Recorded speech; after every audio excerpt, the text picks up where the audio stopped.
নমস্কার। আজ 21শে ফেব্রুয়ারির এই পূর্ণ দিনে আমি অভিষেক শাহ আপনাদের একটা গল্প পড়ে শোনাচ্ছি।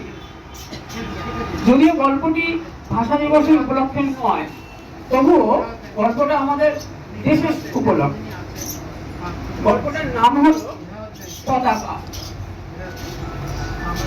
লতা মঙ্গেশকরের গাওয়া বন্দে মাতরম গানটা কানে আসতেই চোখ দুটো মহা অনিচ্ছা সত্ত্বেও খুলে গেল রাজের।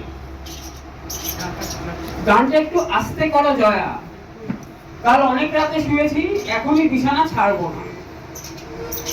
চোখ দুটো আবার বন্ধ করে পাশ বালিশটাকে শক্ত করে জড়িয়ে ধরে ওর বউ জয়াকে বলল, রাজ, আমাকে নয় বুবুনকে বলো, আস্তে জোরে সব ওই করতে পারে। পাশের ঘর থেকে উত্তর দিল জয়া।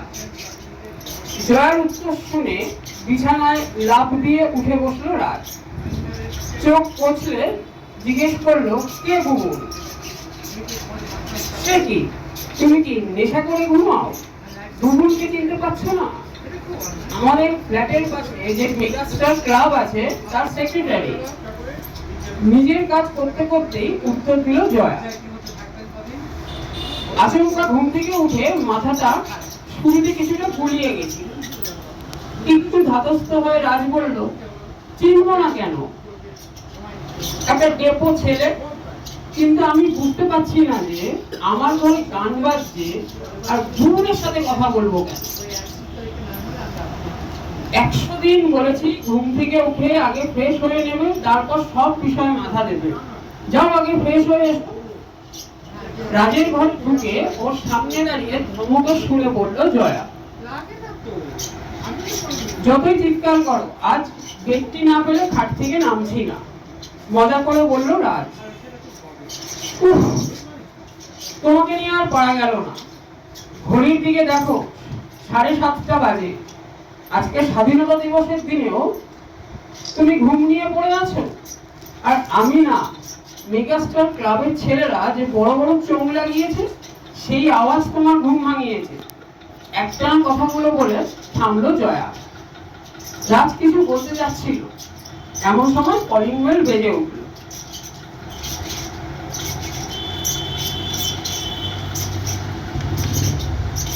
যাও দেখো, তোমার নারুগোপাল এসেছে, আমি ততক্ষণে ফ্রেশ হয়ে আসছি। কথাগুলো বলে বাথরুমে চলে গেল রাজ। জয়া দরজা খুলল। নারুগোপাল রোজ সকালে খবরের কাগজ, দুধের প্যাকেট, কাঁচা সবজির বাজার এনে দেয়। জয়া সবকিছু দেখে নিচ্ছিল। কিরে নাড়ু, ভালো আছিস তো? বাথরুম থেকে বেরিয়ে এসে জিজ্ঞেস করলো রাজ। আমি তো ভালো। তা রাজদা, তুমি আজ এত লেট, কোনো প্রোগ্রাম নেই? রাজকে প্রশ্ন করলো নাড়ু। যাবো তো, অফিসে পতাকা তুলবে। সে তো সকাল 10টায়, এখন তো সবে 8টা। তা তোর প্ল্যান কি? সব কাজ ছেড়ে মেগাস্টারে যাবো, 11টায় পতাকা উঠবে, তারপর ফুটবল টুর্নামেন্ট আছে, আর তারপর খাসির মাংস ভাত খাওয়া। একবার হেসে বললো নাড়ু। তো দাদা মানে তোদের ওই বুবুন বলে ছেলেটা, যার মাথায় একটুও বুদ্ধি নেই, চুল লাল করে একটানে দুল করে সারাদিন বাইক নিয়ে এদিক ওদিক ছুটে বেড়ায়।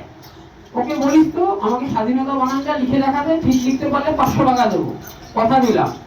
বিরক্তি ঢালা গলায় বললো রাজ।